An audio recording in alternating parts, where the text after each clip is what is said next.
ঘটনার একটু স্মৃতিচারণ চাই আপনার কাছ থেকে। ভালো।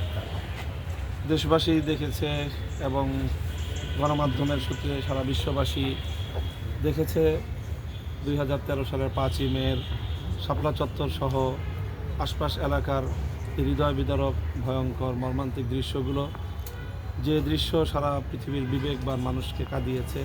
সারা পৃথিবীর মানুষ, বাংলাদেশের সকল নাগরিক, তারা ভয়ঙ্কর সেই দৃশ্য অবলোকন করেছে। কিভাবে মিডিয়াকে পর্যন্ত সেখান থেকে অপসারণ করে এবং ইলেকট্রিসিটি বন্ধ করে যে ভয়াবহ নারকীয় হত্যাযজ্ঞ চালানো হয়েছে, সেই হত্যাযজ্ঞে আমি ব্যক্তিগতভাবে সেখানে স্বয়ং উপস্থিত ছিলাম এবং সেই হত্যাযজ্ঞের অনেক ভয়াবহ দৃশ্য সচক্ষে আমরা প্রত্যক্ষ করেছি।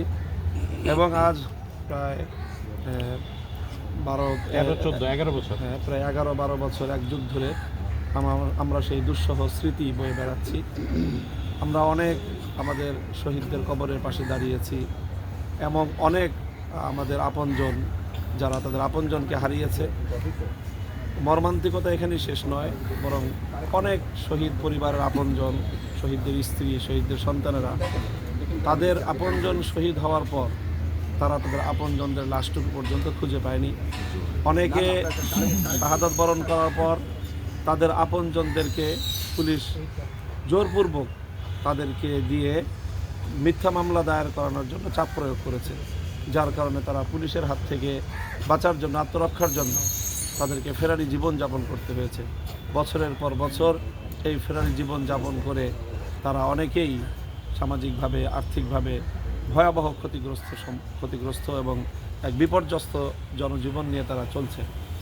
কাজেই বাংলাদেশের ইতিহাসে